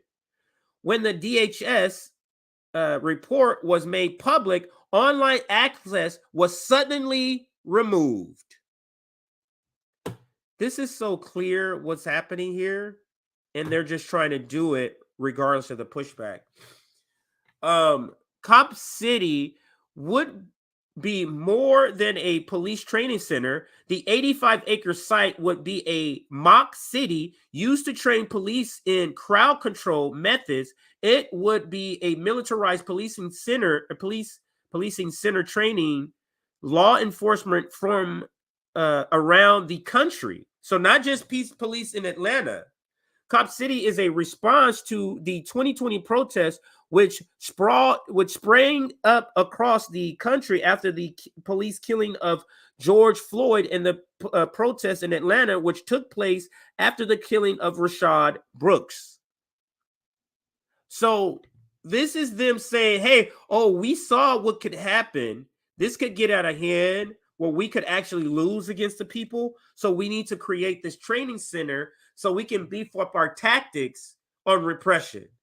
And that's essentially what this is. I mean, this is so, but it goes in line with the last 3 years where I feel like we are living through a time that is so revolutionary in what's happening. Like it can trigger so much of a revolution. This is one of those things. Cop City is such on the verge of can trigger a revolution along with a bunch of other things. This is the time. Cornel West is running here. We got this going on here. We got Democrat Party moving us towards war with two superpowers, Russia and China. You got austerity measures with the debt ceiling that just happened, and they're making cuts, and they're putting that out another 2 years to come back and make more cuts. Something like this, too much happening for something not to pop off here. And you see what's happening with labor right now. Strikes popping up everywhere. UPS is coming up. Shit's about to pop off, and it's not a coincidence that channels like RBN, channels like Do Dissidence is taking off. We formed after all of this lovey-dovey Obama, progressive Democrat, Bernie Sanders, AOC, the squad bullshit. We are rising after the sentiment. We are speaking to the sentiment of revolution, the sentiment of not milquetoast progressive NATO left change, where we're just $25 minimum wage. That's it. No, we're looking for more than that. So medicine for my congestion is wearing off, so you can hear my congestion, my runny nose. But let's get to the final story now. The final story is Trump, derangement gets desperate. That's this final story. Let me go to YouTube. Actually, I can go on this screen here. Go YouTube from here. Not YouTube TV, but YouTube.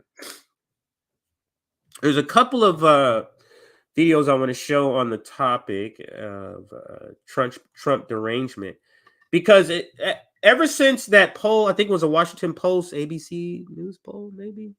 Ever since that poll, it seems like Trump derangement, they've doubled down. They've like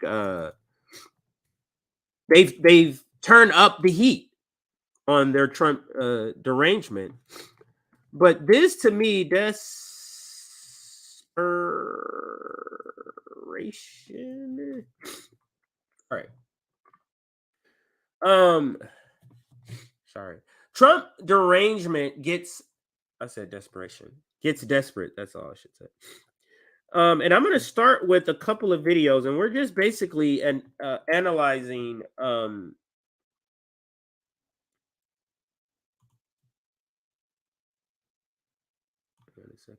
we're just analyzing corporate media's take on this and what they're pushing.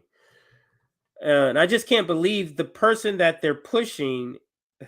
Let's just watch. I don't want to give it away. Let's watch these stories. And let's go to history. I know my daughter's watching a bunch of shit or a bunch of stuff. Let's go to what I want to have saved here. So,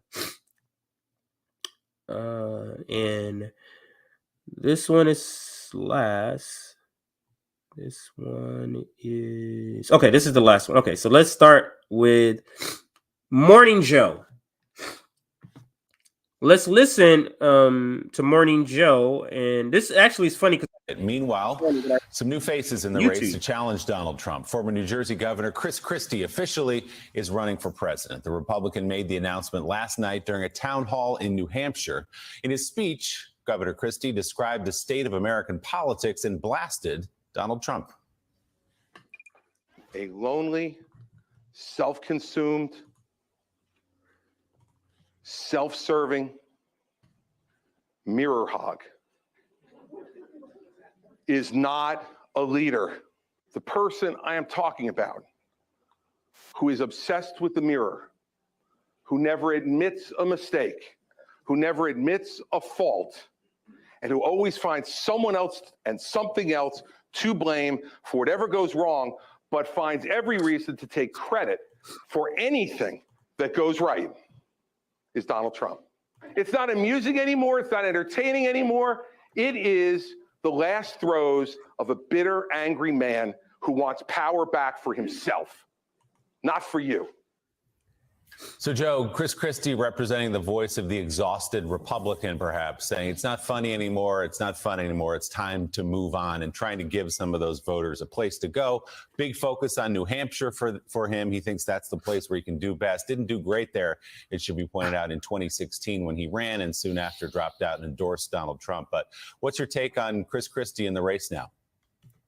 Well, you know, New Hampshire was the site of that February 2016 debate where he ended Marco Rubio's chances to win the nomination. And that was just one debate.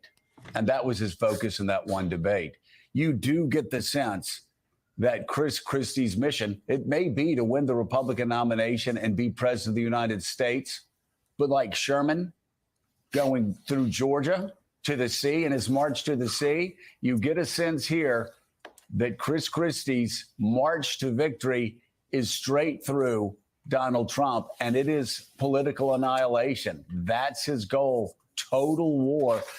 And what I suspect, what Marco Rubio saw in one debate, Donald Trump is going to be seeing this entire campaign.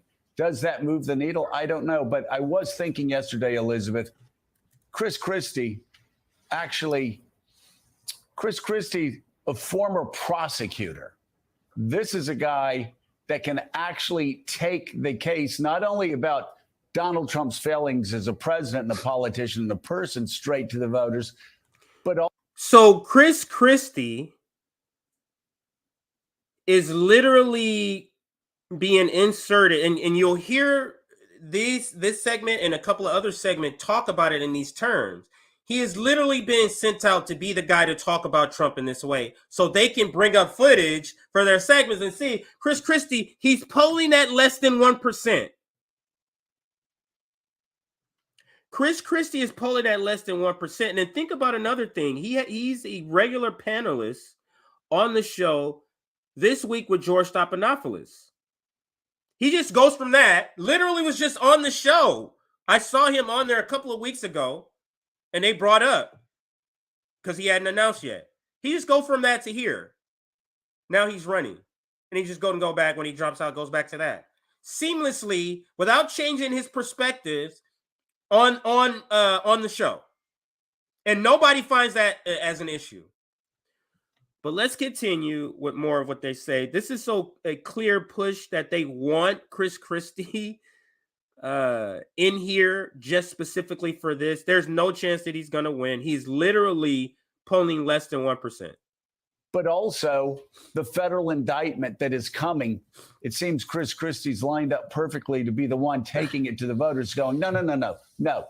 You know what? This is great. sad. Your uncle on Facebook told you that. No, let me tell you, I did this for years. I prosecuted for years. Let me tell you why he's wrong, why Donald Trump's wrong, and why he's not fit to be president.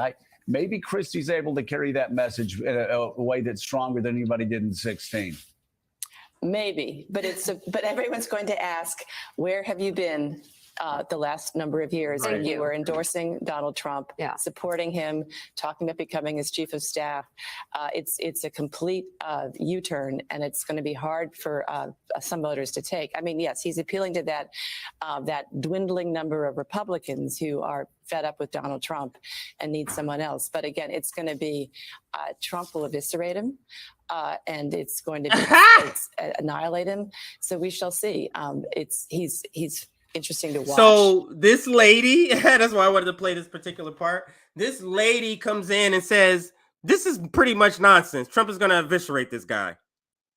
But then they go right back to with hope. It's such desperate hope in this particular guy, into Chris Christie, that the likes of like Morning Joe is such desperate hope in this guy. Right. He's not a boring candidate. He's lively. He's smart. He knows his stuff. But I just wonder how he will do in the current Republican Party. Well, this was a stronger start than we've seen. I mean, this was going right to the heart of the matter. I can't disagree. You notice they have a guest who just commented, and they just skipped over her comment as if she didn't just say anything. Because you're not sticking with the narrative, new girl. You're not sticking with the narrative, new girl. This is not part of the narrative of Chris Christie being the guy. And let's go to another video now. I need to play the whole thing of that. The other one is 2 MSNBC clips. I'm sorry. One is a CNN and one is an MSNBC clip. We're going to play the CNN first, and then we'll end with the MSNBC clip because they get right to the nitty gritty, and that's the reason why we're going to save that one to the end here. So, but let's listen to how CNN and Anderson New Jersey Cooper Governor Chris Christie covers launched it. his primary campaign tonight in Manchester, New Hampshire, and aimed it straight at the former president. A lonely, self-consumed, self-serving mirror hog. He was remembering his lines. Like he is being sent in to be the media's mouthpiece in the campaign.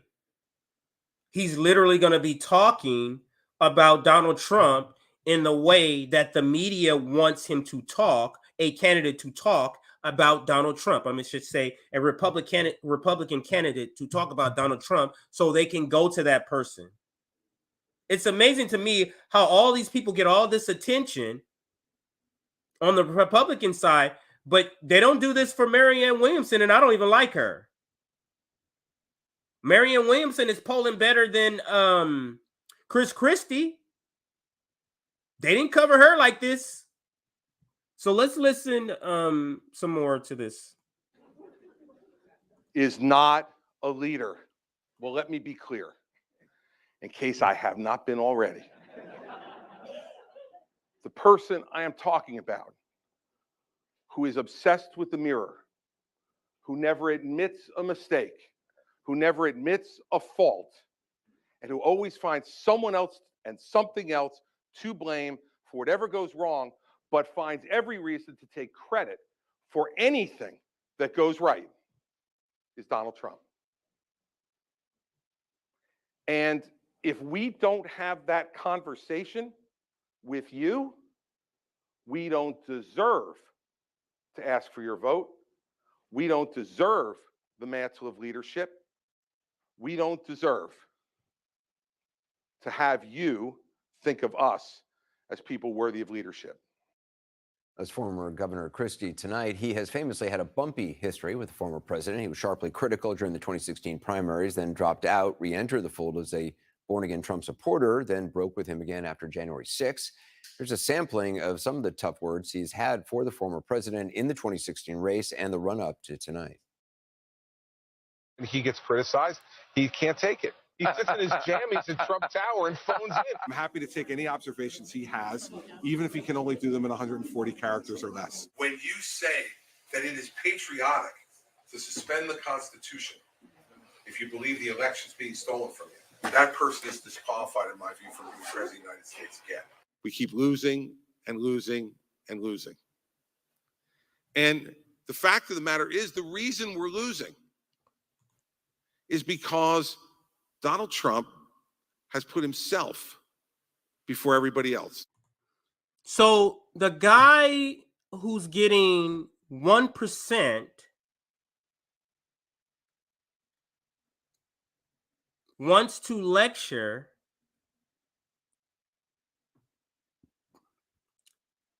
an ex-president who beat Hillary Clinton. That sounds logical. I don't like this is a real desperate that they're counting on Chris Christie to be that guy. Like, this is so desperate, but they literally have nothing else. Nothing is sticking, not in the way that they needed to stick in order to change his numbers. It's just simply not sticking. And let's end with this segment, and this is Alex Wagner. 5-minute clip. Let's listen. It is entirely unclear which Republican voters the two presidential campaigns are courting. Both of these men are polling, on average, far behind Donald Trump and his nearest competitor, Governor Ron DeSantis.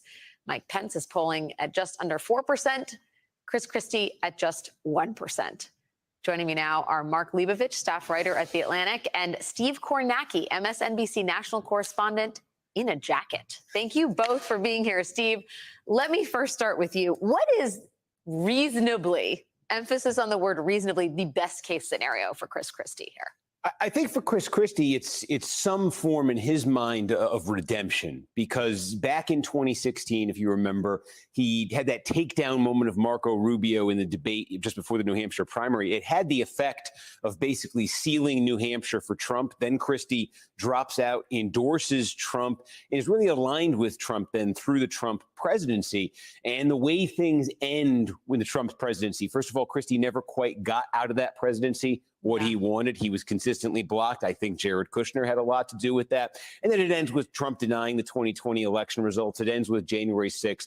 And it ends, I think, with Christie sort of looking around and saying, you know, geez, I put my neck on the line for this guy. So I think Christie relishes the opportunity. I don't know if he's going to get it, but you can see from that town hall tonight, he relishes the opportunity to get on stage with Donald Trump and say things to Donald Trump's face in a way that he thinks no Republican has in 8 years said to Donald Trump to his face. I don't know if he's going to get that moment, but I think that's what he wants. Yeah, I tend to agree with you. I think this is some sort of like personal redemption tour. But Mark, you have a great interview with Christie in The Atlantic from last month. And there's this amazing quote from Christie. I'll read it to everybody who has not yet read the piece.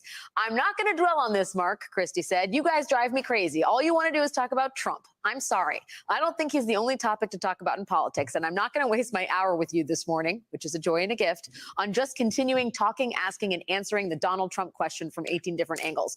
Does Chris Christie not realize that is the whole point of Chris Christie as a presidential candidate? No, which is absurd. Because this is what Alex Wagner, they said right then, like, does he not understand? The whole point he's here is to go after Donald Trump. That's the only reason we're even talking about you, Chris Christie. So is he the suicide bomber? Is he the suicide bomber of this strategy of Trump derangement syndrome? This is pretty bad tactic, but let's listen. Because, you know, he then went up to New Hampshire and talked about Donald Trump a million different ways. I mean, that's what was so bizarre about that interview. But I do think, look, I mean, there is one reason that Chris Christie is in this race, and that is because he is extremely adept at, you know, potentially taking some real shots at Donald Trump. He knows Donald Trump better than most. He obviously has known for a long time. He's much more nimble, at least oratorially, in a format like this. And, you know, that makes Chris Christie, you know, much more compelling, at least to me, than most of the other candidates. See, you know, I don't think liberal it's media is likely going to that love is Chris ever Christie. gonna have the song "Hail to the Chief" played for him, and, you know, Mike Pence too. But I do think that both of them, but especially Christie, could be a very, you know, not just entertaining, but actually a very, very kind of litigious and very, very compelling foil to Donald Trump if this goes forward the way I think it's going to go. Yeah, Steve, you foreshadowed that Christie may not actually make it to the stage with Donald Trump. Tell me a little bit about the biggest hurdles you see for him qualifying for the debates. Yeah, three things has to happen here for Christie to get this moment with Trump, if that is what he's looking for. Number one, the first Republican debate's going to be the end of August. They say 3 polls, you got to hit 1%. That's either 3 national polls or 2 national and one of the early state polls. Now, there was a national poll last week from Monmouth. Christie was at 0. So 1% is not automatic from in the polls. Then he's also got to get 40,000 donations. They can be small donations. Unique donations. Right, 40,000 people got to give to the campaign. And can they all be Democrats? I'm just kidding. This is the interesting part, too. He's got to sign a pledge that he will back the Republican nominee. That seems So like the highest hill to climb. it's interesting because if part of this campaign is disqualifying. The reason I laughed that way, like that, she gave it away. Alex, during this interview, gives so much away of what the strategy is. You heard her say, can they come from Democrats? They want Chris Christie in because Chris Christie is there to use the language that they want a candidate to use for their segments. Like, Chris Christie, what are you complaining? Alex is like, what are you complaining about? We're us asking about Trump. This is the reason why you're here. Oh, he needs 40,000 donations? Can they come from Democrats? This is the liberal media candidate, is Chris Christie. I'll rewind it a little bit and let it play out. 3 polls, you got to hit 1%. That's either 3 national polls or 2 national and 1 of the early state polls. Now, there was a national poll last week for Monmouth. Christie was at 0. So 1% is not automatic from in the polls. Then he's also got to get 40,000 donations. They can be small donations. Unique donations. Right, 40,000 people got to give to the campaign. And he's got to sign. And can they all be Democrats? I'm just kidding. And this is the interesting part, too. He's got to sign a pledge that he will back the Republican nominee. That seems like the highest hill to climb. It's interesting because if part of this campaign is disqualifying, in his view, disqualifying Donald Trump, he's got to simultaneously say he'd support Trump as the nominee. But if he does all of that, he can make the debate. But then there's 2 more hurdles. The first is, does Trump show up? Does Trump actually? So he has to sign a pledge saying he will support the Republican candidate if he wants to debate. This particular point on The View, they look at the liberal. This is a dictatorship. What do you mean? You mean like vote blue no matter who? You mean like the agreement that Bernie and Tulsi had to sign in order to run in the Democratic Party in the 2020, or was it 2016? Let's continue.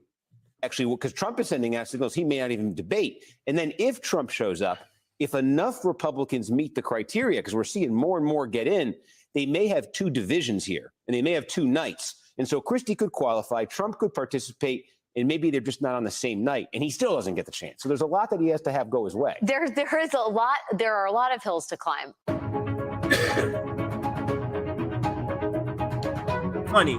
All right, so that's the end of the segment. To put a button or to put a sort of a dot, put a period at the end of it. These segments that I was showing, I was trying to illustrate how